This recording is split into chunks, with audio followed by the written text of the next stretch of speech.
الرحمن الرحيم الحمد لله رب العالمين والصلاة والسلام على أشرف الأنبياء والمرسلين نبينا محمد وعلى آله وصحبه أجمعين اللهم صل على محمد وعلى آل محمد كما صليت على إبراهيم وعلى آل إبراهيم وبارك على محمد وعلى آل محمد كما باركت على إبراهيم وعلى آل إبراهيم في العالمين إنك حميد مجيد فقد قال الله تعالى في كتابه العزيز وفرقانه المجيد أعوذ بالله من الشيطان الرجيم بسم الله الرحمن الرحيم يا أيها الناس اتقوا ربكم الذي خلقكم من نفس واحدة وخلق منها زوجها وبث منهما رجالا كثيرا ونساء واتقوا الله الذي تساءلون به والأرحام إن الله كان عليكم رقيبا وقال أيضا يا أيها الذين آمنوا اتقوا الله حق تقاته ولا تموتن إلا وأنتم مسلمون وقال أيضا الله نزل أحسن الحديث كتابا متشابها مثانية تقشعر منه جلود الذين يخشون ربهم ثم تلين جلودهم وقلوبهم إلى ذكر الله ذلك هدى الله يهدي به من يشاء ومن يضلل الله فما له من هاد நிறைவான வாழ்வுக்கு மறையளித்த இறைவனுக்கே மாபெரும் புகழனைத்தும் அல்ஹம்துலில்லாஹ். சாந்தியும் சமாதானமும் சத்தியத்தை நிலைநாட்ட வந்த சத்திய தூதர் சன்மார்க்க போதகர் ஸல்லல்லாஹு அலைஹி வஸல்லம் அன்னவர்கள் மீதும் அன்னவர்களை முழுமையாக பின்பற்றி வாழ்ந்த அருமை சஹாபாக்கள் தாபிஈன்கள் நல்லடியார்கள் கியாம நாள் வரைக்கும் யார் யாரெல்லாம் அந்த வழியை பின்பற்றுகின்றார்களோ அவர்கள் அனைவர்கள் மீதும் அல்லாஹுவின் அருள் என்றென்றும் உண்டாகட்டும். அன்புக்குரிய இஸ்லாமிய சகோதர சகோதரிகளே, அல்லாஹ் ஜல்ல சுப்ஹானஹு வ தஆலாவின் கிருபையால் நாம் இன்றைய தினம் விடுமுறை தினமாக இருந்த பொழுதிலும் இஷா தொழுகைக்கு பின்னால் குர்ஆன் ஹதீஸை பேசுவதற்கும் கேட்பதற்கும் அல்லாஹ் ஜல்ல சுப்ஹானஹு வ தஆலா எனக்கும் உங்களுக்கும் தௌஃபீக் செய்திருக்கின்றான். இதற்கு நாம் முதலில் அல்லாஹ்வுக்கு நன்றி செலுத்த கடமைப்பட்டிருக்கின்றோம். அல்ஹம்துலில்லாஹ். அன்புக்குரிய இஸ்லாமிய சகோதரர்களே, நாம் இருக்கக்கூடிய இந்த இடம் அல்லாஹ்வுடைய மாளிகை. இந்த மாளிகையிலிருந்து நாம் மார்க்கத்தை படிப்பதற்காக அமர்ந்து கொண்டிருக்கின்றோம். உண்மையிலேயே இந்த மஜ்லிஸ் ஒரு மிக முக்கியமான ஒரு மஜ்லிஸ், பரக்கத்து பொருந்திய ஒரு மஜ்லிஸ். முஸ்லிமிலே பதிவாகியுள்ள ஹதீஸ், அபூ ஹுரைரா ரலியல்லாஹு அன்ஹு அவர்கள் சொல்லுகின்றார்கள், மஜ்தமா கௌமும் ஃபீ பைத்திம் மின் புயூத்தில்லாஹ். எந்த ஒரு கூட்டம் அல்லாஹுவின் மாளிகையில் ஒன்று கூடி யத்லூன கிதாப் அல்லாஹ் வயதுருசூனஹு ஃபீமா பைனஹும், அல்லாஹுவின் வேதத்தை ஓதி அவர்களுக்கு மத்தியிலே அதனை படித்து கொண்டிருப்பார்கள் என்று சொன்னால், அந்த சபைக்கு 4 விதமான சிறப்புகள் இருப்பதாக நபி ஸல்லல்லாஹு அலைஹி வஸல்லம் அவர்கள் சொல்லுகின்றார்கள். அதில் ஒன்று வ அன்ஸல அலைஹிமுஸ் சகீனா, அல்லாஹ் ஜல்ல சுப்ஹானஹு வ தஆலா அவர்களுக்கு சகீனத் என்னும் அமைதியை இறக்கி வைக்கின்றான். அப்படி என்று சொன்னால், இந்த குர்ஆன் ஹதீஸை நாம் படிக்கின்ற பொழுது, அந்த சபையிலிருந்து வாசிக்கின்ற பொழுது, அதில் கிடைக்கக்கூடிய அம்சங்கள் மூலமாக எங்களுடைய உள்ளத்துக்கு ஒரு ஆறுதல், ஒரு நிம்மதி ஏற்படுகிறது. கவலைகள் அந்த நேரத்தில் எங்களை விட்டும் சென்று ஒரு சக்கீனத் என்ற ஒரு அமைதி எங்களுடைய உள்ளத்திலே ஏற்படுகிறது. அதே போன்று நபி அவர்கள் இரண்டாவதாக சொன்னார்கள் வகஷியத்துஹுமுர் ரஹ்மா, அவர்களுக்கு அல்லாஹ்வின் அருள் அவர்களை சூழ்ந்து கொள்ளும். இது ரெண்டாவது சிறப்பு. மூன்றாவது சிறப்பு நபி ஸல்லல்லாஹு அலைஹி வஸல்லம் அவர்கள் சொன்னார்கள் வஹஃபத்ஹுமுல் மலாயிகா. இப்போ இந்த சபையில் நாங்கள் மட்டும் இருக்கல, எங்களோடு சேர்ந்து வானவர்களும் இருக்கின்றார்கள். வானவர்கள் இந்த சபையில் சூழ்ந்து இருக்கின்றார்கள் என்று சொன்னால் வானவர்கள் அவர்கள் விரும்பிய பிரகாரம் எதையாவது செய்ய முடியுமா என்று கேட்டால் செய்ய முடியாது. அப்படி என்று சொன்னால் வானவர்கள் இந்த சபைக்கு வருகை தந்திருக்கின்றார்கள் என்று சொன்னால் அல்லாஹ் ஜல்ல சுப்ஹானஹு வ தஆலா அவர்களுக்கு ஆர்டர் போட்டிருக்கின்றான், இந்த சபைக்கு நீங்கள் போங்கோ, பாதுகாப்பு வழங்குங்கன்னு சொல்லி.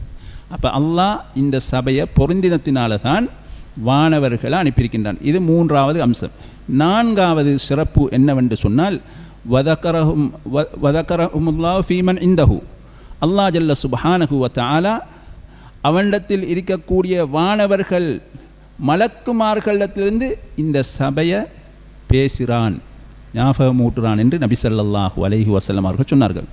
உண்மையிலேயே இந்த நிகழ்வு பள்ளிக்கு வெளியே இருக்குமாக இருந்தால் நிறைய சத்தங்கள் பிரச்சனைகள் எல்லாம் வரும். பள்ளிக்குள்ளே இருக்கிறதுனால மாஷா அல்லாண்டு ஒரு சத்தமும் இல்லை.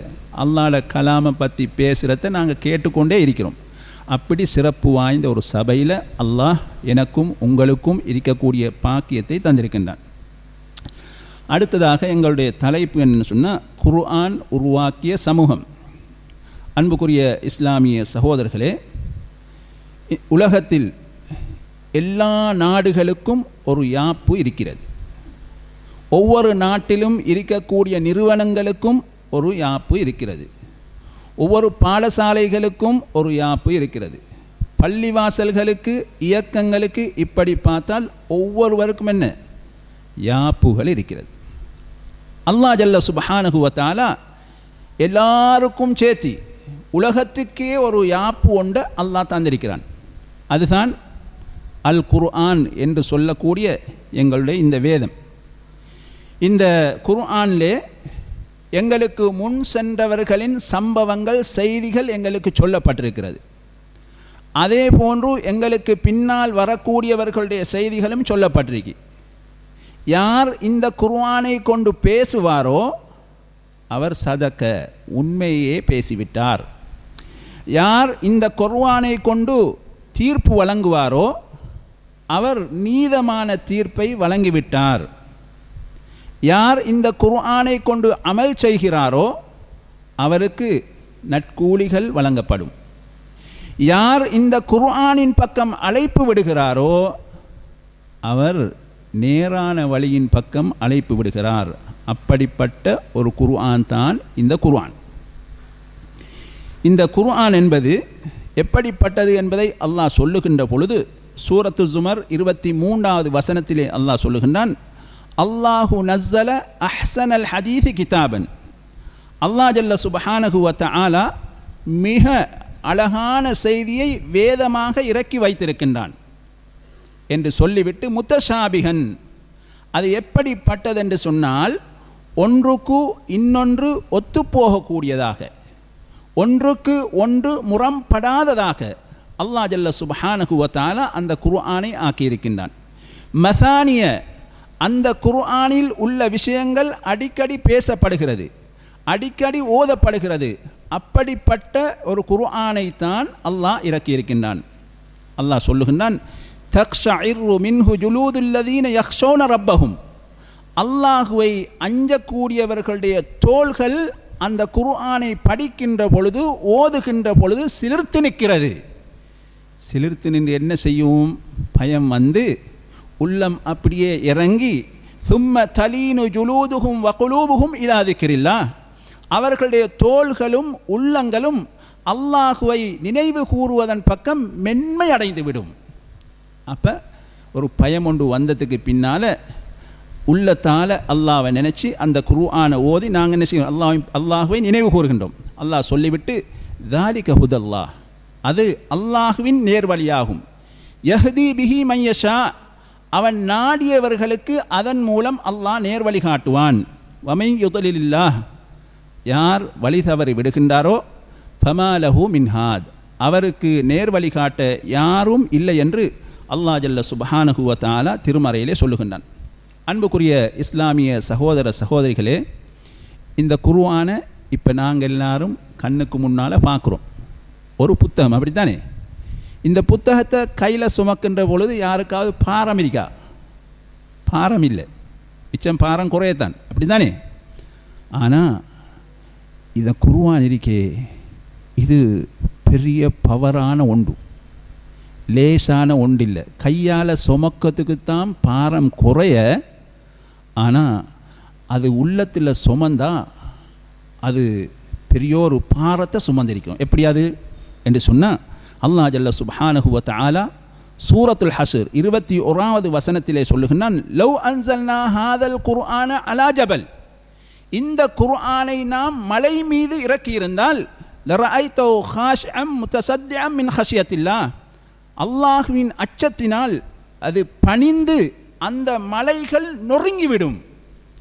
வதில்கல் அம்சாலு நத்ரிபுஹா லின்னாஸி லஅல்லஹும் யதஃபக்கரூன், மனிதர்கள் சிந்திக்கும் பொருட்டு நாங்கள் இந்த உதாரணங்களை சொல்லுகிறோம் என்று அல்லாஹ் சொல்லுகிறான். அன்புக்குரியவர்களே, ஒரு மனிதன் இருக்கிறான். அந்த மனிதனை இன்னொரு மனிதன் பிடிச்சி தள்ளினா அவர் விழுந்துருவார். அல்லது 2 பேர் சேர்ந்து 3 பேர் சேர்ந்து அவரை தூக்கி கொண்டும் போகலாம். ஆனால் அல்லாஹ் ஜல்ல சுப்ஹானஹு தஆலா மலையை உதாரணமாக சொல்லுகிறான். மலை கனமானது, அதை யாருக்காவது தள்ளி விட இயலுமா? அந்த மலையை தூக்கி கொண்டு போய் இன்னொரு இடத்துல வைக்க இயலுமா? அப்படி எல்லாம் ஏலா. அந்த மலைக்கு மேலே இந்த குர்ஆன் இறங்கியிருந்தா பயத்தினால் அது தூள் தூளாக போயிருக்கும் என்று அல்லாஹ் சொல்லுகிறான். அப்போ பவரான ஒன்று தான் இது, இந்த குர்ஆன். எனவே அந்த குர்ஆன் நபியுல்லாஹி ஸல்லல்லாஹு அலைஹி வஸல்லம் அவர்களுக்கு வஹியாக வருகின்றது. அப்போ வஹியாக வருகின்ற பொழுது நபி அவர்களுடைய நிலைமைகள் எவ்வாறு இருக்கும் என்பதை பற்றி ஆயிஷா ரலியல்லாஹு அன்ஹா அவர்கள் சொல்லுகின்ற பொழுது அவர்கள் சொல்லுகின்றார்கள், வ இன்ன ஜபீனஹு லயதஃபஸ்ஸது அரகா, நபி ஸல்லல்லாஹு அலைஹி வஸல்லம் அவர்களுக்கு குளிரான காலத்திலேயும் குர்ஆன் இறங்கும். இறங்கக்குள் எப்படி தெரியுமா இருக்கும்? அவர்களுடைய நெற்றியிலிருந்து வியர்வை வடிந்து கொண்டிருக்கும். சுப்ஹானல்லாஹ். சவுதியில் கூழ் காலம் எப்படி என்று தெரியும், சூடு காலம் எப்படி என்று தெரியும். அந்த கூழ் காலத்திலையும் வஹி இறங்கினால் நபி ஸல்லல்லாஹு அலைஹி வஸல்லம் அவர்களுடைய நெற்றியிலிருந்து வியர்வை வடியும். அப்படி பவரான ஒன்று தான் இந்த குர்ஆன். இந்த குர்ஆனை ஒரு ஆள் உள்ளத்தில் சுமந்துட்டார்னு வச்சுக்கோங்க, அவருக்கு அவருடைய அதோட பவர் தெரியாட்டி தான் சிக்கல். என்ன பவர்? அந்த குர்ஆனை ஒரு ஆள் சுமந்தார் என்று சொன்னால் அவருக்கு உலகத்தில் இருக்கக்கூடிய வேண்டிய அறிவை சுமக்கலாம். அவர் டாக்டருக்கு படிக்கலாம், என்ஜினியருக்கு படிக்கலாம் என்றால் அப்படி மனன சக்தியை அது உருவாக்கி கொடுக்கும். 30 ஜுஸுவம் உள்ளத்தில் சுமப்பது என்பது லேசான காரியம் அல்ல. நபியுல்லாஹி ஸல்லல்லாஹு அலைஹி வஸல்லம் அவர்கள் முதல் ஹாஃபிஸ். எனவே இந்த குர்ஆனை சுமப்பது ஒரு பெரிய ஒரு பாரத்தை நாம் சுமந்து கொண்டிருக்கின்றோம். எனவே இந்த குர்ஆன் நிறைய பாதிப்புகளை ஏற்படுத்தும். அது முஸ்லீம்களுடைய உள்ளத்திலும் தான், முஸ்லீம் அல்லாதவர்களுடைய உள்ளத்திலும் தான். குர்ஆனை படித்தால் நிச்சயமாக அந்த குர்ஆன் பாதிப்பை ஏற்படுத்தும் என்பதில் எந்த விதமான சந்தேகம் இல்லை. இப்போ நாங்கள் பார்ப்போம், இஸ்லாத்துக்கு முன்னால் வாழ்ந்த ஜாஹிலியா காலத்து மக்களுடைய உள்ளம் எப்படிப்பட்ட உள்ளம் என்று சொன்னால், கல்லஞ்சம் படைத்த உள்ளம் உடையவர்களாக பலர் வாழ்ந்தார்கள். ஆனால் குர்ஆன் என்ன செய்தது என்பதை நாம் பார்ப்பதற்கு முன்னால் அப்படிப்பட்டவர்கள் எப்படி இருந்தார்கள் என்பதை முதல் பார்ப்போம். எங்களுக்கு தெரியும், அந்த காலத்தில் பொம்பளை பிள்ளைகள் பிறந்தால், பெண் பிள்ளைகள் பிறந்தார்கள் என்று சொன்னால் உயிருடனே என்ன செய்வார்கள்? குழியை தோண்டி புதைச்சி விடுவாங்க. இப்போ எங்களுக்கு ஒரு புல்லை பிறக்குது, அந்த புல்லே நாங்கள் எங்கட கையால் குழியை தோண்டி புதைப்போமா? புதைக்க மாட்டோம். அல்லாஹ் ஜல்ல சுப்ஹானஹு தஆலா சொல்லுகின்றான், வ இதல் மௌஊதத்து சுஇலத் பிஅய்யி தம்பின் குத்திலத், உயிருடன் புதைக்கப்பட்ட பெண் குழந்தைகள் என்ன பாவம் செய்ததற்காக வேண்டி குழி தோண்டி புதைக்கப்பட்டார்கள், கொல்லப்பட்டார்கள் என்று மறும நாளையில் விசாரணை இருக்கு. அப்படி என்ன அந்த காலத்தில் அந்த வேலையை செஞ்சிருக்காங்க. அது மாத்திரமல்ல, இன்னொரு வசனத்தில் அல்லாஹ் ஜல்ல சுப்ஹானஹு தஆலா சொல்லுகிறான், வஇதா புஷ்ஷிர அஹதுஹும் பில் உன்ஸா, அவர்களில் ஒருவருக்கு பெண் குழந்தை என்று நன்மாராயம் கூறப்பட்டால், தல்ல வஜுஹு முஸ்வத்தன் வஹுவ கலீம், கோபமுட்டு அவருடைய முகம் கருத்து விடும். யதவாரா மினல் கௌமி மின் சூஇ மா புஷ்ஷிர பிஹி, அந்த நன்மாராயம் கெட்டது என்று சொல்லி சமூகத்தை விட்டே அவர் ஒதுங்கிடுவார். எங்களுக்கு தெரியும், ஒரு ஆள் ஒரு பாவம் செஞ்சார், ஒரு களவெடுத்தார், அல்ல விபச்சாரம் புரிந்தார் என்று சொன்னால் அவர் சமூகத்தை விட்டு என்ன செய்வார், கொஞ்சம் ஒதுங்கியிருப்பார், அவருக்கு தெரியும். ஆனால் இது சொந்த கணவன் மனைவிக்குத்தான் பெண் பிள்ளை பிறக்கிறது, அதைவிட மோசமாக கருதி இது ஒரு கேவலம் என்று நினைச்சு சமூகத்தை விட்டே அவர் ஒதுங்கி விடுவார் என்று அல்லாஹ் சொல்லிவிட்டு, அலா ஸாஅ மா யஹ்குமூன், அறிந்து கொள்ளுங்கள் அவங்களோட தீர்ப்பு மிகவும் கெட்டது என்று அல்லாஹ் ஜல்ல சுப்ஹானஹு வ தஆலா சொல்லுகிறான். அப்போ அந்த அளவுக்கு என்ன கல் நெஞ்சம் படைத்த அந்த மக்களாக ஜாஹிலியா காலத்து மக்கள் இருந்தாங்க. அதே போல் எங்களுக்கு தெரியும், மதீனாவில் அவுஸ் ஹஸ்ரஜ் என்று சொல்லக்கூடிய 2 கோத்திரங்கள் மிக பிரபல்யமாக இருந்தார்கள். அவங்க எப்படி தெரியுமா, வருடக்கணக்கு சின்ன சின்ன விஷயங்களுக்காக வேண்டி யுத்தம் செய்வாங்க. 100 வருடங்களுக்கு மேலே யுத்தம் செய்தார்கள். நபியுல்லாஹி ஸல்லல்லாஹு அலைஹி வஸல்லம் மக்கமா நகரிலிருந்து மதீனா நகருக்கு ஹிஜ்ரத்து செல்வதற்கு 5 வருடங்களுக்கு முன்னால் ஒரு பெரிய யுத்தம் நடந்துச்சு. அந்த யுத்தத்துக்கு யௌமு புஆஸ் என்று சொல்லப்படும். ஏனென்று சொன்னால், இதுக்கு முன்னுக்கு செய்யாத ஏற்பாடுகள் எல்லாம் அதைவிட கூடுதலான மாத கணக்கு ஏற்பாடு செய்துதான் அந்த யுத்தம் அவுஸ் ஹஸ்ரஜுக்கு நடைபெற்றது. நபியுல்லாஹி ஸல்லல்லாஹு அலைஹி வஸல்லம் அவர்கள் ஹிஜ்ரத்துக்கு போனதுக்கு பின்னால் அந்த சஹாபாக்களுக்கு மத்தியில், அவுஸ் ஹஸ்ரஜ் என்று சொல்லக்கூடிய அன்சாரி சஹாபாக்களுக்கு மத்தியில் நபி அவர்கள் ஒற்றுமையை ஏற்படுத்தினாங்க. அதுக்கு பின்னால் ஒரு யஹூதி வாரார், வந்து பார்க்குறாரு, இந்த அவுஸும் ஹஸ்ரஜும் வருடக்கணக்கு யுத்தம் பிடித்தவர்கள், யுத்தம் செய்தவர்கள், இப்பொழுது நல்ல ஒற்றுமையாக சந்தோஷமாக நண்பர்களாக இருக்கிறார்கள். இப்படி இருந்தால் எங்களுக்கு ஆபத்து, இப்படி தான் யஹூதியர், இப்படி இருந்தால் எங்களுக்கு ஆபத்து என்று சொல்லி எங்களை பிரிக்க வருவாங்க. அப்போ அவர் என்ன செஞ்சார், வயது முதிர்ந்தவராக இருந்த காரணத்தினால அவங்களில் ஒரு வாலிபரை என்ன செஞ்சார், இந்த சஹாபாக்களுக்கு மத்தியில் அனுப்பி அவங்களோட பழைய சம்பவங்களை நீ கொஞ்சம் போய் ஞாபகப்படுத்தி அவங்களுக்கு மத்தியில் என்ன செய், மறுபடி பிரச்சனையை ஏற்படுத்து என்று சொல்லி ஒருவரை அனுப்பி வைத்தார். அவர் வந்து, நீங்கள் யார் தெரியுமா, நீங்கள் யார் தெரியுமா, இப்படிப்பட்டால் என்று பழைய கதையெல்லாம் அப்படி ஞாபகப்படுத்தி, எந்த அளவு கண்டு சொன்னால் மறுபடியும் அவுஸ் ஹஸ்ரஜ் 2 கூட்டத்துக்கும் மத்தியில் என்ன ஒரு யுத்தம் நடப்பதற்கு தயாராகிவிட்டார்கள். ஆயுதங்களையும் தூக்கிவிட்டார்கள். நபியுல்லாஹி ஸல்லல்லாஹு அலைஹி வஸல்லம் அவர்களுக்கு இந்த செய்தி கேள்விப்பட்ட பொழுது நபி அவர்கள் அந்த சஹாபாக்களுக்கு மத்தியில் சென்று, அபி தஅவல் ஜாஹிலியத்தி வ அன பைன அதுஹுரிக்கும், நான் உங்களுக்குள்ளே இருக்கக்குள்ளேயும் இன்னும் ஜாஹிலியா பண்பு உங்கள்கிட்ட இருக்கா என்று நபி ஸல்லல்லாஹு அலைஹி வஸல்லம் அவர்கள் கேட்டுவிட்டு சூரத்து ஆல இம்ரான் 103வது வசனத்தை ஓதி காட்டினார்கள். வஅதஸிமு பிஹபிலில்லாஹி ஜமீஅன் வலா தஃபர்ரகு, அல்லாஹுடைய கயிற்றை குர்ஆனை நீங்கள் பற்றி பிடித்து கொள்ளுங்கள். வலா தஃபர்ரகு, நீங்கள் பிரிந்து விட வேண்டாம். வذ்குரு நிஅமத்தல்லாஹி அலைக்கும் இத் குன்தும் ஆதாஅன் ஃபஅல்லஃப பைன குலூபிக்கும், நீங்கள் ஒருவருக்கொருவர் எதிரிகளாக இருந்த பொழுது அல்லாஹ் உங்களுடைய உள்ளங்களுக்கு மத்தியிலே ஒற்றுமை ஏற்படுத்தினான். ஃபஅஸ்பஹ்தும் பிநிஅமதிஹி இஹ்வானா, அவனுடைய இஸ்லாம் என்ற அருட்கொடை மூலமாக நீங்கள் சகோதரர்களாக மாறினீர்கள். அது மாத்திரமல்ல, வகுந்தும் அலா ஷஃபா ஹுஃப்ரத்தி மினன்னார், நரகத்தின் விளிம்பில் நீங்கள் இருந்து கொண்டிருந்தீர்கள்.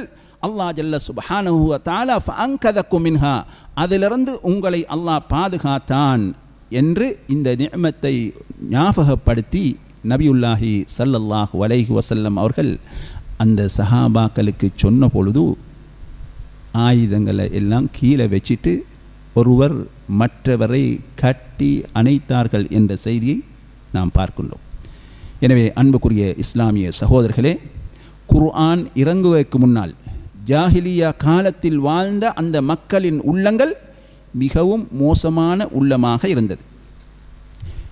இப்பொழுது ஜாஹிலியா காலம்தான். இஸ்லாம் வந்ததற்கு பின்னால் இஸ்லாத்தை ஏற்காத காஃபிர்களுடைய உள்ளத்தில், நிராகரிப்பாளர்களின் உள்ளத்தில் அந்த குர்ஆன் எப்படி பாதிப்பை ஏற்படுத்தியது என்பதை பாருங்கள். உத்பத் இப்னு ரபியா என்பவர் அஹ்மதிலே பதிவாகியுள்ள ஹதீஸ். அதாவது குறைஷிகள் எல்லாரும் ஒன்று சேர்ந்து பேசி கொண்டிருக்கிறார்கள். என்ன பேசுகின்றார்கள்? இந்த முஹம்மது வந்து எங்களுக்கு மத்தியில் ஒற்றுமை இல்லாமாக்கி, எங்களுக்கு மத்தியில் பிரிவினையை ஏற்படுத்தி, எங்களுடைய மார்க்கத்தை குறை கூறி பெரிய பிரச்சனைகளை ஏற்படுத்துகிறார்.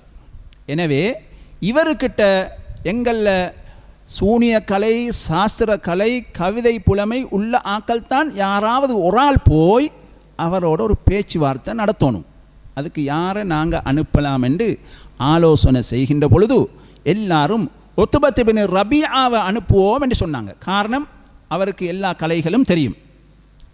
அவர் நபியுல்லாஹி ஸல்லல்லாஹு அலைஹி வஸல்லம் அவர்களிடத்தில் வந்து, முஹம்மதே, நீங்கள் பெரிய குலத்தை சேர்ந்தால், மதிப்புக்குரியால், ஆனால் நீங்கள் வந்ததுக்கு பின்னால் நீங்கள் புதிய ஒரு கொள்கையை கொண்டு வந்து எங்களுக்கு மத்தியில் பிரிவினை ஏற்படுத்தி போட்டீங்க, எங்களோட மார்க்கத்தை குறை கூறுறீங்க. எனவே அந்த விஷயங்கள்லேருந்து நீங்கள் தவிர்ந்து கொள்ள வேண்டும் என்று சில கோரிக்கைகளை முன்வைக்கிறார். என்ன உண்டு என்று சொன்னால், முஹம்மதே, உங்களுக்கு பொருளாதாரம் வேணுமா?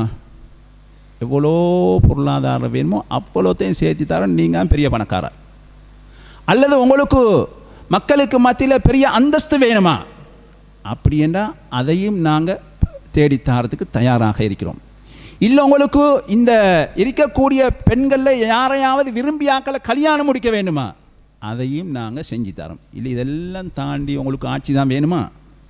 அதையும் நாங்கள் செஞ்சு தாரோம் என்று நபியுல்லாஹி ஸல்லல்லாஹு அலைஹி வஸல்லம் அவர்களிடத்தில் உத்பத் இப்னு ரபியா பேசிட்டு கடைசியாக சொன்னார், இது ஒன்றும் இல்லைன்னு வச்சுக்கொள்வோம், உங்களுக்கு ஒரு நோய் என்று வைப்போம். அப்படி அது நோய் என்று சொன்னால், உங்களுக்கு அதுக்கு வைத்தியம் செய்ய ஏலென்று சொன்னால், நாங்கள் நல்ல திறமை வாய்ந்த வைத்தியர்களை எடுத்து எங்களோட பொருளாதாரத்தை செலவு செஞ்சு உங்களுக்கு நாங்கள் வைத்தியம் பார்க்குறோம் என்று சொன்ன பொழுது நபி அவர்கள் சொன்னார்கள், கால அக்கது ஃபரக்தயா அபுல் வலீத், அபுல் வலீதே, உத்பத் இப்னு ரபியாக்கு என்ன பேசி முடிஞ்சா என்று கேட்ட பொழுது ஆம் என்று சொன்ன பின்னால் நபியுல்லாஹி ஸல்லல்லாஹு அலைஹி வஸல்லம் அவர்கள் சொன்னார்கள், அபுல் வலீதே, உத்பத் இப்னு ரபியாவே, இப்போ நான் பேசுகிறேன், நீங்கள் கேளுங்கள் என்று சொன்ன பொழுது நபியுல்லாஹி ஸல்லல்லாஹு அலைஹி வஸல்லம் அவர்கள் சூரத்து ஃபுஸ்ஸிலத், ஹாமீம் சஜதா என்று சொல்லக்கூடிய அந்த சூறாவை ஆரம்பித்து ஓதி 13வது வசனம் வந்தது. என்ன வசனம்? ஃபைன் அரது, அவர்கள் புறக்கணித்தால், ஃபகுல் அன்தர்துக்கும் சாயிகத மிஸ்ல சாயிகதி ஆதி வ சமூத், ஆத் சமூத்துக்கு ஏற்பட்ட அந்த இடிமுழக்கத்தை கொண்டு நான் உங்களுக்கு எச்சரிக்கை செய்கிறேன் என்ற வசனத்தை நபி அவர்கள் ஓதிய பொழுது அவர் உத்துபா வாயில் அப்படியே கையை வைத்து கொண்டார். கொஞ்சம் எங்களுக்கு இரக்கம் காட்டுங்கோ, தடுத்து கொள்ளுங்கள் என்று உத்பத் இப்னு ரபியா சொன்னார். சொல்லிவிட்டு அந்த இடத்திலிருந்து இப்போ குறைஷிகளிடத்தில் வாரார். வந்த பொழுது குறைஷிகள் கேட்கின்றார்கள், உத்பாவே என்ன நடந்தது என்று கேட்டால் அவர் சொல்கிறாரு, நான் இன்றைக்கு கேட்டதிருக்கே ஏண்ட வாழ்க்கையில் இதுக்கு முன்பு நான் கேட்டதே கிடையாது. அது சூனியமும் அல்ல, அது சாஸ்திரம் அல்ல, அது கவிதையும் அல்ல. எனவே அவரையும் அவருடைய செய்தியை நீங்கள் உற்றுருங்க, அவர விஷயத்தில் தலை போடாமல் நீங்கள் ஒதுங்கி நடந்துக்கோங்கோ என்று சொன்ன பொழுது குறைசி காஃபிர்கள் சொன்னார்கள், ஆஹா, முகமது நல்லா சூனியம் செஞ்சிருக்கார், உங்களுக்கு முகமது நல்லா சூனியம் செஞ்சிருக்காரு வார்த்தையால், அதுதான் நீங்கள் மாறிருக்கீங்கன்னு சொன்ன பொழுது அவர் சொன்னார், இது ஏண்ட கருத்து, நீங்கள் விரும்பியதை செய்யுங்க, நான் தவிர்ந்து கொள்கிறேன் என்று உத்பத் இப்னு ரபியா தவிர்ந்து கொண்டார். அன்புக்குரிய இஸ்லாமிய சகோதரர்களே, இதில் என்ன விஷயம் என்று சொன்னால், உத்பத் இப்னு ரபியா இஸ்லாத்தை ஏற்கல அந்த டைமில். ஆனால் அவருக்கு நபி ஸல்லல்லாஹு அலைஹி வஸல்லம் அவர்கள் ஓதி காண்பித்த அந்த வசனம் உள்ளத்தை தொட்டது. அவருக்கு பயம் வந்தது, வாயை மூடிக்கொண்டார். போதும் நிறுத்துங்கள் என்று சொன்னார். அப்படி குர்ஆன் அவங்களோட உள்ளத்தில் பாதிப்பை ஏற்படுத்தியது. இது காஃபிர்களாக இருந்தவர்களுடைய உள்ளம். அதே போல் புகாரியில் பதிவாகியுள்ள ஹதீஸ் இலக்கம் 2297. எங்களுக்கு தெரியும், அபூபக்கர் சித்திக் ரலியல்லாஹு அன்ஹு அவர்கள் மக்கமா நகரில் இஸ்லாத்தை ஏற்றவர்களுக்காக வேண்டி குறைஷி காஃபிர்கள் இஸ்லாத்தை ஏற்றவர்களை துன்புறுத்துகின்றார்கள், வேதனை செய்கின்றார்கள். தாங்க முடியாமல் பலர் ஹபஷா நாட்டுக்கு ஹிஜ்ரத்து செய்தார்கள். அந்த வரிசையில் அபூபக்கர் சித்திக் ரலியல்லாஹு அன்ஹு அவர்களும் மக்காவை விட்டு ஹபஷாவுக்கு பிரயாணம் செய்கின்றார்கள். அந்த சந்தர்ப்பத்தில் பர்குல் கிமாத் என்று சொல்லக்கூடிய ஒரு இடத்தில் இப்னு தகின்னா என்று சொல்லக்கூடியவர் அபூபக்கர் சித்திக் ரலியல்லாஹு அன்ஹு அவர்களை சந்திக்கிறார். சந்தித்து, அபூபக்கரே என்ன எங்கே போறீங்க என்று கேட்டதுமே அவர் சொன்னார், நான் ஊரில் நாட்டில் உலகத்தில் சுற்றி திரிஞ்சு அல்லாவை நிம்மதியாக வணங்கணும், அதனால் இங்கே வணங்குறதுக்கு இவங்க என்ன செய்கிறாங்கல்ல, சரியாக சந்தர்ப்பம் தாராங்கல்ல, எனவே நான் வெளியில் போய் அந்த வேலையை செய்ய போகிறேன் என்ற உடனே இப்னு தகின்னா என்பவர் காரா கோத்திரத்தின் தலைவராக இருந்தார். அப்போ அவர் சொன்னார், அபூபக்கரே உங்களை போலாக்கள் ஊரை விட்டு போகவும் கூடாது, உங்களை போலாக்கள் ஊரை விட்டு யாரும் வெளியேற்றவும் கூடாது. ஏன் தெரியுமா, நீங்கள் உறவினர்களை சேர்ந்து நடக்கிறீங்க, ஏழைகளுக்காக வேண்டி உழைக்கின்றீர்கள், மற்றவர்களின் கஷ்டங்களை சுமந்து கொள்கின்றீர்கள், விருந்தாளிக்கு உபசாரம் செய்கின்றீர்கள், சத்திய சோதனைகளில் மாட்டிக்கொண்டாக்களுக்கும் நீங்கள் உதவி செய்கிற, இப்படியானாக்கள் ஊரை விட்டு போப்படா. எனவே நீங்கள் வாங்க, உங்களுக்கு நான் அடைக்கலம் தாரேன், நீங்கள் உங்களோட வீட்டில் வணங்குங்க என்று சொல்லி அபூபக்கர் சித்திக் ரலியல்லாஹு அன்ஹு அவர்களை திருப்பி கூட்டிக் கொண்டு வந்தார். வந்து குறைஷிகளுக்கு மத்தியிலே சென்று ஒரு செய்தியை சொன்னார்.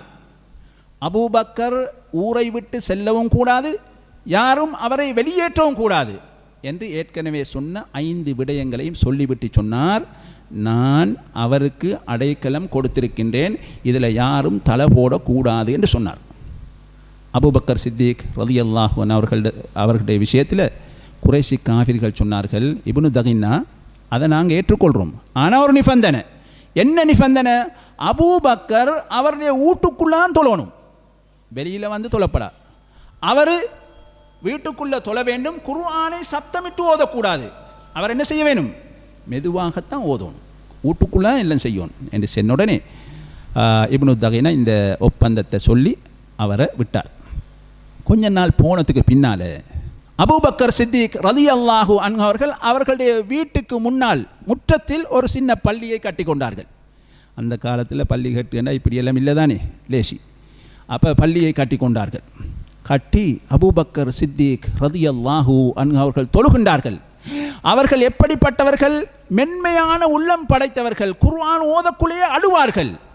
அப்போ சத்தமாக குர்ஆன் ஓதி தொழக்குள்ள பக்கத்தில் இருக்கக்கூடிய குறைஷிகளின் பெண்களும் சிறுவர்களும் எட்டி பார்த்து கிட்ட போய் கேட்டுக்கொண்டிருப்பார்கள். இப்போ குறைஷிகள் பார்த்தார்கள், இப்போ எங்களோட பெண்கள் எங்களோட பிள்ளைகள் எல்லாம் மாறி போயிடுவாங்கன்ற அச்சம் பயம் வந்தது. வந்து இப்னு தகின்னாவை கூப்பிட்டு, நீங்கள் அபூபக்கருக்கு ஒப்பந்தம் செய்தீங்கள் இவ்வாறு, ஆனால் அவர் ஒப்பந்தத்தை மீறி இப்போ ஒரு பள்ளி கட்டி அவர் தொழுவது மாத்திரம் இல்லாமல் குர்ஆனை சத்தம் போட்டு ஓதுறாரு, எங்களோட பொம்பளைகள் பிள்ளைகள் எல்லாரும் எட்டி பார்க்க ஆரம்பிச்சிட்டாங்க, அவர்களில் மாற்றம் வரும் என்று நாங்கள் பயப்படுகிறோம் என்று சொன்ன உடனே இப்னு தகின்னா அபூபக்கர் சித்திக் ரலியல்லாஹு அன்ஹு அவர்களை கூப்பிட்டு என்ன சொன்னார், நான் உங்களுக்கு ஒப்பந்தம் இப்படி தான் செஞ்சேன், அதுக்கு நீங்கள் இப்போ பள்ளி ஒன்றை கட்டி நீங்கள் இப்போ வெளியில் சத்தமாக ஓதுறீங்க, அதனால் நான் அடைக்கலத்தை திருப்பி எடுத்துக்கொள்கிறேன் என்று சொன்ன பொழுது அபூபக்கர் சித்திக் ரலியல்லாஹு அன்ஹு அவர்கள் சொன்னார்கள், உங்களோட அடைக்கலத்தை நீங்கள் எடுத்துக்கோங்கோ, நான் அல்லாஹுவின் அடைக்கலம் பக்கம் செல்கிறேன் என்று சொன்னார்கள். அன்புக்குரிய இஸ்லாமிய சகோதரர்களே, இந்த சம்பவத்தில் நாங்கள் ஒரு விஷயத்தை பார்க்குறோம். குறைஷி காஃபிர்களின் மனைவிமார்கள் பிள்ளைகள் எல்லாம் இந்த குர்ஆனை கேட்டு மாறிவிடுவார்கள் என்ற அச்சம் பயம் அவர்களுக்கு இருந்தது. அதனால் தான் என்ன சொன்னார்கள், வீட்டுக்குள்ளே தொழணும், குர்ஆனை சத்தமாக ஓதப்படா என்றெல்லாம் சட்டங்களை போட்டார்கள். ஆனால் அல்லாஹ் ஜல்ல சுப்ஹானஹு வ தஆலா அந்த குர்ஆனை வெளிப்படுத்தினான். அதே போன்று நாங்கள் பார்த்தோம் என்று சொன்னால், இஸ்லாத்தை ஏற்பதற்கு முன்னால் காஃபிர்களாக இருக்கின்ற பொழுது அவர்களுடைய உள்ளங்களிலே குர்ஆன் மாற்றங்களை ஏற்படுத்தியது என்பதை நாம் நவீன காலங்களிலும் பார்த்து வருகின்றோம். எத்தனையோ விஞ்ஞானிகள் இஸ்லாத்தை ஏற்றார்கள். எதனால்? குர்ஆனை பார்த்து ஏற்றுக்கொண்டார்கள். எனவே குர்ஆனில் உள்ள விஞ்ஞான அற்புதங்களை கண்டு பல விஞ்ஞானிகள் இஸ்லாத்தை ஏற்ற சம்பவங்கள் நீங்கள் அறிந்து வைத்திருப்பீர்கள். எனவே இஸ்லாம் 1400 ஆண்டுகளுக்கு முன்னாலே இஸ்லாத்துக்கும் குர்ஆனிலும் விஞ்ஞானம் இருக்கிறது என்பதை குர்ஆன் சொல்லிவிட்டது. அந்த அடிப்படையில் குர்ஆனை விளங்கிய சில விஞ்ஞானிகள், குர்ஆன் வசனத்தை விளங்கிய சில விஞ்ஞானிகள் இஸ்லாத்தை ஏற்றுக்கொண்டார்கள். அதில் ஒருவர் தான் ஜப்பான் நாட்டைச் சேர்ந்த வானியல் துறை விஞ்ஞானி ஒருவர். அவர் எப்படி என்று சொன்னால், டோக்கியோ நகரில் வானிலை ஆராய்ச்சி நிலையத்தின் தலைவராக 1952 94 வரைக்கும் அவர் கடமையாற்றியிருக்கிறார். சவுதி அரேபியாவில் மன்னர் அப்துல் அசீஸ், அவருடைய மன்னர் அப்துல் அசீஸ் என்ற ஒரு யூனிவர்சிட்டி ஒன்று இருக்கிறது, பல்கலைக்கழகம். அதில் நடைபெற்ற சர்வதேச விஞ்ஞான அந்த கூட்டத்துக்கு போயிருந்தார். அந்த சபையில் ஒருவர் சூரத்து ஃபுஸ்ஸிலத் 11வது வசனத்தை ஓதி அதற்குரிய விளக்கத்தை சொன்னார். அதில் வானம் ஆரம்பத்தில் எவ்வாறு புகை மண்டலமாக இருந்த என்ற செய்தி அந்த வசனத்திலே கூறப்படுகிறது.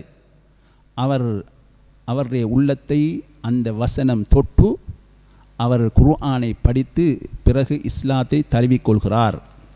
அதே போன்று நாம் இன்னும் ஒரு விஞ்ஞானி, அவர் குழந்தைகள் எவ்வாறு உருவாகிறது என்ற செய்தியை படிக்கின்ற பொழுது குர்ஆனில் கூறப்பட்ட அந்த செய்திகளை எல்லாம் ஒன்று சேர்த்து ஆய்வு செய்ததன் பின்னால் இது குர்ஆனில் சொல்லப்பட்டிருக்கிறதா என்று கேட்டு அவரும் இஸ்லாத்தை ஏற்றுக்கொள்கிறார். அதே போன்று இன்னும் ஒரு பொருளியலாளர், மிக முக்கியமான ஒரு விஞ்ஞானி. அவர் 1982 ஆண்டு எகிப்து நாட்டில் நடைபெற்ற அல் குர்ஆனும் அற்புதமும் என்ற அந்த மகாநாட்டில் பங்கேற்கிறார். அந்த மகாநாட்டிலே சூரத்து ஜுமர் 39வது வசனம் தொடக்கம் 42வது வசனம் வரைக்கும் விளக்கம் சொல்லப்படுகிறது. அந்த வசனத்தில் 42வது வசனத்திலே அல்லாஹ் ஜல்ல சுப்ஹானஹு வ தஆலா மரணிக்கக்கூடியவர்களின் மனிதர்களின் உயிர்களையும் கைப்பற்றுகின்றான், அதே போன்று தூங்குகின்ற பொழுதும் அல்லாஹ் உயிர்களை கைப்பற்றுகின்றான் என்ற செய்தி அங்கே பேசப்படுகிறது. இதை அவருடைய உள்ளம் தொட்டு அவரும் இஸ்லாத்தை ஏற்றுக்கொள்கிறார். இது யாரு? முஸ்லிம் அல்லாதவர்கள் இவ்வாறு ஏற்றுக்கொள்கின்றார்கள். அதே போன்று இன்னும் ஒரு நிகழ்ச்சி புகாரியிலே பதிவாகி இருக்கிறது. 4854வது ஹதீஸ். அதாவது பத்ர் யுத்தத்திலே முஸ்லீம்களுக்கு வெற்றி கிடைத்தது. பல எதிரிகள், அதாவது குறைசி காஃபிர்கள் சிறை கைதிகளாக பிடிக்கப்பட்டார்கள். அவர்கள் மதீனாவுக்கு கொண்டு செல்லப்பட்டார்கள். நபியுல்லாஹி ஸல்லல்லாஹு அலைஹி வஸல்லம் அவர்கள் மதீனா பள்ளிக்கு பக்கத்தில் ஒரு கூடாரத்தை செய்து வைத்திருந்தார்கள். யாராவது சிறை கைதிகளை எடுக்க வந்தால் தங்குவதற்கு அந்த கூடாரம் உதவியாக இருந்தது. அந்த வரிசையில் ஜுபைர் இப்னு முத்இம் என்று சொல்லக்கூடியவர், அவருடைய சொந்தக்காரர் அந்த சிறை கைதிகள் இருக்கிறார், அவரை மீட்டி எடுப்பதற்காக வேண்டி மதீனா மாநகருக்கு வருகிறார். அங்கே வந்து அந்த கூடார நபியுல்லாஹி ஸல்லல்லாஹு அலைஹி வஸல்லம் அவர்கள் மக்ரிபு தொழுகையை நடத்துகின்றார்கள். அந்த மக்ரிபு தொழுகையிலே நபியுல்லாஹி ஸல்லல்லாஹு அலைஹி வஸல்லம் அவர்கள் சூரத்து தூரை ஓதுகின்றார்கள். அந்த சூறாவிலே அம் ஹுலிகு மின் கைரி ஷைஇன் அம் ஹுமுல் ஹாலிகூன், படைப்பாளன் யாருமின்றி அவர்கள் படைக்கப்பட்டு விட்டார்களா அல்லது அவர்களையே படைத்து கொண்டார்களா என்ற வசனம் வந்த பொழுது அவர் சொல்றாரு, காத கல்பி ஐயத்தீர், எனது இதயம் பறந்துவிடும் அளவுக்கு மாறிவிட்டது என்று ஜுபைர் இப்னு முத்இம் ரலியல்லாஹு அன்ஹு அவர்கள் சொல்லுகின்றார்கள். பிற்காலத்தில் அவர்கள் இஸ்லாத்தை ஏற்றார்கள் என்ற செய்தி புகாரியிலே பதிவாகி இருக்கிறது. சுப்ஹானல்லாஹ், அந்த வசனம் அவருடைய உள்ளத்தை மாற்றி அமைக்கிறது. பின்பு இஸ்லாத்தை ஏற்றுக்கொள்கிறார். எனவே குர்ஆன் அந்த சமூகத்தை மாற்றி அமைக்கிறது. அதே போன்று இன்னும் ஒரு செய்தி தான், அனஸ் இப்னு மாலிக் ரலியல்லாஹு அன்ஹு அவர்களுடைய செய்தி உண்டு. என்னென்று சொன்னால், அவர்கள் சொல்லுகின்றார்கள், நான் அபூ தல்ஹா ரலியல்லாஹு அன்ஹு அவர்களுடைய வீட்டில் பணிவிடை செய்யக்கூடியவனாக இருந்தேன். எப்படி பணிவிடை? வரக்கூடியவர்களுக்கு மதுபானம் ஊற்றி கொடுக்கக்கூடியவனாக இருந்தேன். இந்த சந்தர்ப்பத்தில் அல்லாஹ் ஜல்ல சுப்ஹானஹு வ தஆலா நபியுல்லாஹி ஸல்லல்லாஹு அலைஹி வஸல்லம் அவர்களுக்கு மதுபானம் கூடாது என்ற வசனத்தை இறக்கினான். அப்பொழுது நபி அவர்கள் ஒருவரை அழைத்து, மதுபானம் ஹராமாக்கப்பட்டிருக்கிற இந்த செய்தியை மக்களுக்கு சொல்லுங்கள் என்று ஏவிவிட்டார்கள். அந்த சஹாபி அந்த செய்தியை கொண்டு வந்து மக்களுக்கு மதுபானம் ஹராமாக்கப்பட்டு விட்டது என்ற செய்தியை சொன்ன பொழுது அபூ தல்ஹா ரலியல்லாஹு அன்ஹு அவர்கள் அனஸ் ரலியல்லாஹு அன்ஹு அவர்களை அழைத்து சொல்லுகின்றார்கள், அனஸே, மதுபானம் தடை செய்யப்பட்டு விட்டது, எனவே இருக்கக்கூடிய மதுபானங்கள் எல்லாத்தையும் நீங்கள் கொட்டிவிடுங்கள். சுப்ஹானல்லாஹ், பெரிய பிஸ்னஸ் அது. ஆனால் எல்லாத்தையும் கொட்டும்படி அவர்கள் சொல்லுகின்றார்கள்.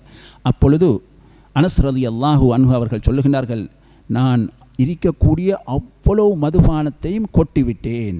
ஃபஜரத் ஃபி சிகக்கில் மதீனா, மதீனா நகர் தெருக்களிலெல்லாம் அந்த மதுபானம் ஓடியது என்று அனஸ் ரலியல்லாஹு அன்ஹு அவர்கள் சொல்லுகின்றார்கள். அன்புக்குரியவர்களே, சஹாபாக்கள் எப்படி என்று பாருங்கள்.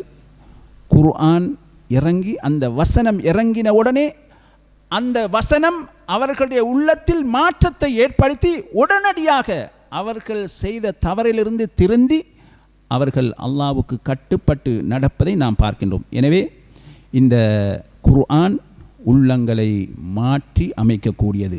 அதே போன்று எங்களுக்கு தெரியும், தல்ஹா ரலியல்லாஹு அன்ஹு அவர்கள் மதீனா மாநகரில் பெரிய தனவந்தர்களில் ஒருவர். அவருக்கு நிறைய தோட்டங்கள் இருக்கிறது. அந்த தோட்டங்களில் ஒன்றுதான் பைருஹா என்று சொல்லக்கூடிய தோட்டம். அது எங்கே இருக்கி? நபியுல்லாஹி ஸல்லல்லாஹு அலைஹி வஸல்லம் அவர்களுடைய மதீனா பள்ளிவாசலுக்கு முன்னால் இருக்கக்கூடிய தோட்டம். அந்த தோட்டத்துக்குள் நபியுல்லாஹி ஸல்லல்லாஹு அலைஹி வஸல்லம் அவர்கள் அடிக்கடி நுழைவார்கள், ஓய்வெடுப்பார்கள். அந்த கிணற்றில் இருக்கக்கூடிய தண்ணி சுவையான தண்ணி, அதிலிருந்து நபி அவர்கள் தண்ணீர் குடிப்பார்கள். அல்லாஹ் ஜல்ல சுப்ஹானஹு வ தஆலா ஒரு வசனத்தை இறக்குகின்றான். எந்த வசனம்? லன் தனாலுல் பிர்ர ஹத்தா துன்ஃபிகு மிம்மா துஹிப்பூன், நீங்கள் நேசிப்பவற்றிலிருந்து நீங்கள் செலவு செய்யாத வரைக்கும் நீங்கள் நன்மையை பெற்றுக்கொள்ள முடியாது என்ற வசனம் இறங்குகிறது. இந்த வசனம் அபூ தல்ஹா ரலியல்லாஹு அன்ஹு அவர்களுடைய உள்ளத்தில் பாதிப்பை ஏற்படுகிறது. நபியுல்லாஹி ஸல்லல்லாஹு அலைஹி வஸல்லம் அவர்களிடத்தில் ஓடோடி வருகிறார், நபி அவர்களே, குர்ஆனில் இப்படி ஒரு வசனம் இறங்கி இருக்கிறது. எனவே என்னுடைய சொத்துக்களில் எனக்கு மிக நேசமானது இந்த பைருஹா என்று சொல்லக்கூடிய இந்த சொத்து. இதை நான் அல்லாஹ்வுக்காக வேண்டி நான் தர்மம் செய்து விடுகிறேன். இதனுடைய நன்மைகளை நான் மறும நாளையில் அல்லாஹ்விடத்தில் எதிர்பார்க்கிறேன் என்று சொன்ன பொழுது நபி அவர்கள், ஆஹா, மாலுன் ராபிஹுன், மாலுன் ராபிஹுன், அதாவது லாபமுடைய பொருளாதாரம், லாபமடைந்த பொருளாதாரம் என்று சொல்லிவிட்டு நபி அவர்கள் சொன்னார்கள், அபூ தல்ஹாவே, நீங்கள் சொன்னதை நான் கேட்டேன், நீங்கள் இதை உங்களோட குடும்பத்துக்கு என்ன செய்யுங்க, பிரித்து கொடுங்கோ என்று சொன்ன பொழுது நபி அவர்கள் என்ன சொன்னார்கள்? நபியை, நான் உங்களுக்கு தான் தந்தேன், குடும்பத்துக்கு கொடுக்க தரல, அதனால் நான் அதிலிருந்து வாபஸ் வாங்குகிறேன் என்று சொல்லவில்லை. அந்த இடத்திலும் நபி ஸல்லல்லாஹு அலைஹி வஸல்லம் அவர்கள் சொன்னதற்கு கட்டுப்பட்டு தன்னுடைய குடும்பங்களுக்கு பிரித்து கொடுத்தார் என்ற செய்தி புகாரியிலே பதிவாகி இருக்கிறது. ஹதீஸ் இலக்கம் 2758 ஹதீஸ்.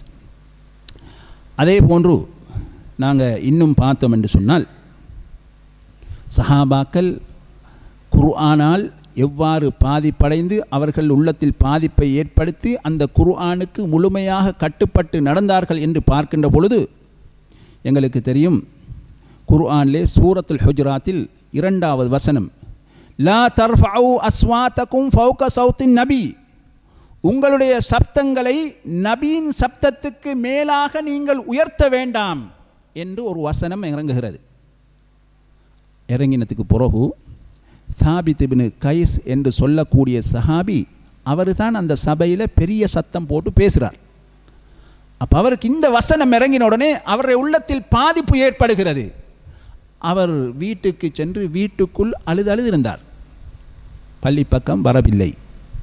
நபியுல்லாஹி ஸல்லல்லாஹு அலைஹி வஸல்லம் அவர்கள் அவருடைய பக்கத்து வீட்டால் சஅத் இப்னு முஆத் அவரிடத்தில் கேட்கிறார், எங்கே சாபித்த காணமே, அவர் நோய்வாய்ப்பட்டிருக்கிறாரா என்று கேட்டபொழுது சஅத் இப்னு முஆத் சொன்னார், அவர் எனது பக்கத்து வீட்டார் தான், ஆனால் நோய்வாய்ப்பட்ட செய்தி என்றால் எனக்கு கிடைக்கல, எதுக்கும் நான் விசாரித்து விட்டு வருகின்றேன் என்று சொல்லி அங்கு போய் நபியுல்லாஹி ஸல்லல்லாஹு அலைஹி வஸல்லம் அவர்கள் உங்களை விசாரித்தார், நீங்கள் ஏன் வரவில்லை என்று கேட்டபொழுது அவர் சாபித் இப்னு கைஸ் சொன்னார், அன மின் அஹ்லின் நார், நான் நரகவாசிகளில் ஒருவனாக இருக்கிறேன், அப்படி இருக்கின்ற பொழுது எப்படி வர முடியும்? காரணம், அல்லாஹ் ஜல்ல சுப்ஹானஹு வ தஆலா இந்த வசனத்தை இறக்கிவிட்டான்.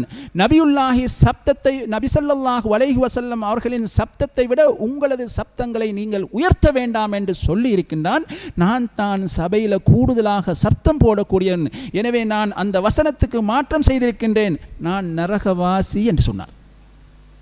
சஅத் இப்னு முஆத் ரலியல்லாஹு அன்ஹு அவர்கள் நபியுல்லாஹி ஸல்லல்லாஹு அலைஹி வஸல்லம் அவர்களிடத்தில் சென்று இப்படி சஅத் சொல்லுகிறார், சாபித் இப்னு கைஸ் சொல்லுகிறார் என்று சொன்ன பொழுது நபியுல்லாஹி ஸல்லல்லாஹு அலைஹி வஸல்லம் அவர்கள் சொன்னார்கள், பல் ஹுவ மின் அஹ்லில் ஜன்னah, இல்லை, அவர் சுவர்க்கவாசிகளில் ஒருவர் என்ற செய்தியை அவருக்கு சொல்லுங்கள் என்று நபியுல்லாஹி ஸல்லல்லாஹு அலைஹி வஸல்லம் அவர்கள் சொன்னார்கள்.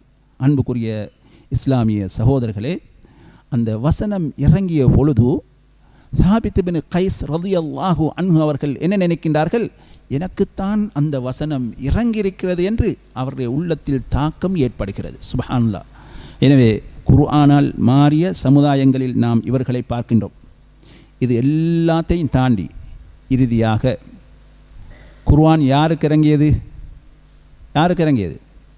நபியுல்லாஹி ஸல்லல்லாஹு அலைஹி வஸல்லம் அவர்களுக்குத்தான் குர்ஆன் இறங்கியது. இப்போ நபியை பாருங்கள், ஏற்கனவே சொன்ன எல்லா சம்பவங்களுக்கும் ஒரு பெரிய உதாரணமாக நபியுல்லாஹி ஸல்லல்லாஹு அலைஹி வஸல்லம் அவர்கள் ஒரு செய்தியை நிகழ்த்துகின்றார்கள்.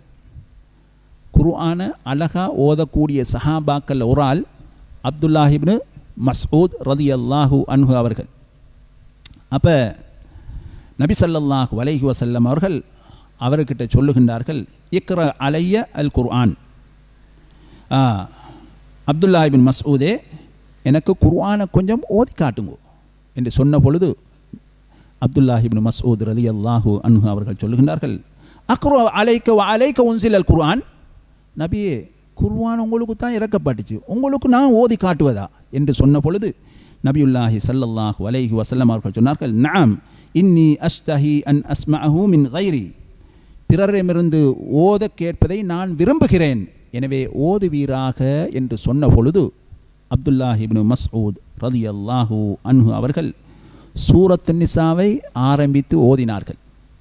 அந்த சூரத்து நிசாவில் 41வது வசனம் வரும் வரைக்கு ஓதிய பொழுது 41வது வசனம் என்ன சொல்லுகிறது என்று சொன்னால், فَكَيْفَ إِذَا جِئْنَا مِنْ كُلِّ أُمَّةٍ بِشَهِيدٍ وَجِئْنَا بِكَ عَلَى هَؤُلَاءِ شَهِيدًا என்ற வசனம் வந்த பொழுது நபியுல்லாஹி ஸல்லல்லாஹு அலைஹி வஸல்லம் அவர்கள் காலலி குஃப அவ் அம்சிக், அப்துல்லாஹ் இப்னு மஸ்ஊதே நிறுத்துங்கள், போதும் என்று நபி ஸல்லல்லாஹு அலைஹி வஸல்லம் அவர்கள் சொன்னார்கள். அந்த வசனத்தின் கருத்து என்னவென்று சொன்னால், நபியே, ஒவ்வொரு சமூகத்திலுமிருந்து ஒரு சாட்சியாளரை கொண்டு வரும் பொழுது, இந்த சமூகத்துக்கு சாட்சியாளராக உம்மை நாம் கொண்டு வரும் பொழுது நிராகரித்தவர்களின் நிலைமை எவ்வாறு இருக்கும் என்ற வசனம் வந்த பொழுது நபி அவர்கள் சொன்னார்கள், இப்னு மஸ்ஊதே நிறுத்துங்கள், போதும் என்று சொன்னார்கள். அப்துல்லா இப்னு மஸ்ஊத் சொல்லுகிறார், நான் நபி அவர்களை திரும்பி பார்த்தேன், அவர்களுடைய கண்களிலிருந்து ஃபரஐது ஐனைஹி தத்ரிஃபான், நபி ஸல்லல்லாஹு அலைஹி வஸல்லம் அவர்களுடைய 2 கண்களிலிருந்து கண்ணீர் வடிந்து கொண்டிருப்பதை நான் பார்த்தேன் என்று அப்துல்லாஹ் இப்னு மஸ்ஊத் ரலியல்லாஹு அன்ஹு அவர்கள் சொல்லுகின்றார்கள். அன்புக்குரிய இஸ்லாமிய சகோதரர்களே, சஹாபாக்கள் குர்ஆனால் பாதிப்பு ஏற்படுவது என்பது எந்த சந்தேகமும் கிடையாது. ஆனால் யாருக்கு குர்ஆன் இறங்கியது? நபி ஸல்லல்லாஹு அலைஹி வஸல்லம் அவர்களுக்கு குர்ஆன் இறங்கியது, நபி அவர்களுக்கே அதனை பாதிப்பு ஏற்படுத்தி இருக்கிறது என்ற இந்த செய்தி எங்களுக்கு எடுத்து காட்டுகிறது. இந்த செய்தியும் புகாரியிலே பதிவாகி இருக்கிறது, 5055வது ஹதீஸ். எனவே அன்புக்குரிய இஸ்லாமிய சகோதரர்களே, இப்பொழுது குர்ஆன் அதே குர்ஆன் தான் இன்றும் இருக்கிறது, அப்படித்தானே? குர்ஆனில் எந்த மாற்றமும் கிடையாது. ஆனால் அந்நியவர்கள், சஹாபாக்கள், எங்கட சமகாலத்தில் வாழக்கூடிய அந்நியவர்கள் எல்லாம் குர்ஆனில் பாதிப்பு ஏற்பட்டு நிறைய காரியங்களை செய்திருக்கின்றார்கள். ஆனால் நாங்கள் என்ன செய்கின்றோம்? குர்ஆனை ஓதுரத்தில் உண்மையிலே நன்மைக்கு குர்ஆனில் ஒரு விசேஷமாக தான். நீங்கள் கருத்து விளங்கினாலும் கருத்து விளங்காவிட்டாலும் என்ன செய்யலாம்? ஓதிக்கொண்டே இருக்கலாம், ஒரு எழுத்துக்கு 10 நன்மை கிடைக்கும். ஆனால் குர்ஆனை ஓதுவது மட்டும்தான் எங்களுக்கு மத்தியிலே நடைபெறுகிறதே தவிர குர்ஆனை படிப்பது கிடையாது. எப்படி? குர்ஆனை நாங்கள் அதிகமாக ஓத வேண்டும், அதே போன்று குர்ஆனை படிக்க வேண்டும். இப்பொழுது எங்களுக்கெல்லாம் நிறைய வயசு போன ஆக்கெல்லாம் இருக்கிறோம். நீங்கள் யோசிங்க பார்ப்போம், ஒரு நாளைக்கு ஒரு 2 வசனம் நாங்கள் படிச்சிருந்தா இன்றைக்கு எவ்வளோ குர்ஆனை படித்து நாங்கள் விளங்கியிருக்கலாம். எங்களுக்கு நாங்கள் ஓதிக்கொண்டிருக்கும் பொழுது ஒரு குர்ஆன் வசனம் எங்களுடைய உள்ளத்தை தொற்று எங்களில் சில மாற்றங்களை ஏற்படுத்தியதாக முஸ்லீம்களுக்கு மத்தியில் வரலாறு மிச்சம் குறைய. ஏன் குறைய என்று சொன்னால், குர்ஆனை ஓதுவது மாத்திரம்தான், குர்ஆனை படிப்பது கிடையாது. அதனால் நாங்கள் குர்ஆன் ஓதக்குள்ள எங்களோட உள்ளத்தை கொண்டு வந்து வச்சு உள்ளத்தோடு அந்த குர்ஆனை ஓத வேண்டும். இப்போ நிறைய பாசைகள் இருக்கு.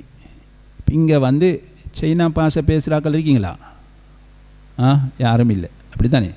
இப்போ ஒரு ஆள் வந்து இங்கே இஷாக்கு பிறகு உங்களுக்கு சைனா பாசையில் என்ன செய்கிறாரு? பயான் பண்ணுறாரு. என்ன நடக்கும்? எல்லாரும் தூங்குவீங்க, அப்படி தானே? அப்போ எனவே ஏன் அது காரணம்? அந்த பாசை உங்களோட உள்ளத்தில் எந்த பாதிப்பையும் ஏற்படுத்தாது. ஏன்? கருத்து தெரியா. அதே மாதிரி நாங்கள் எந்த பாசையாக இருந்தாலும் அவர்கள் பேசக்கூடிய பாசை எங்களுக்கு கருத்து விளங்காவிட்டால் அந்த பாசையால் கேட்பவர்கள் எந்த பிரயோசனத்தையும் அடைய மாட்டார்கள், பாதிப்பு ஏற்பட மாட்டாது. எனவே அரபு பாசையில் குர்ஆன் இருக்கிறது, ஓதினால் நன்மை என்பதில் எந்த சந்தேகமும் கிடையாது. அதே போன்று எங்களுக்குரிய பாசையில் நாம் அதனை படிக்க வேண்டும். எனவே தமிழ் தெரிந்தால் தமிழ், ஆங்கிலம் தெரிந்தால் ஆங்கிலம், சிங்களம் தெரிந்தால் சிங்களம், இந்த பாசைகளில் நாம் படித்தால்தான் அந்த குர்ஆனில் இருக்கக்கூடிய செய்திகளை நாங்கள் விளங்கலாம். அதே போன்று ஒவ்வொரு வசனத்தையும் ஓதுகின்ற பொழுது நாங்கள் எவ்வாறு நினைக்க வேண்டும்? இந்த வசனம் எனக்கு இறங்கியது. எப்படி சாபித் இப்னு கைஸ் ரலியல்லாஹு அன்ஹு அவர்கள், அவருடைய பேர் சொல்லப்படவில்லை, ஆனால் குர்ஆன் வசனம் இறங்கிய பொழுது அந்த தப்பு அவரிடம் இருந்தது, இது எனக்குத்தான் இறங்கியது என்று எண்ணிதான் அவர் வீட்டில் இருந்தார். நரகவாசி என்னும் பயந்து விட்டார். நபி அவர்கள் நற்செய்தி சொன்னார்கள், இல்லை நீங்கள் சொர்க்கவாசி என்று சொன்னாங்க.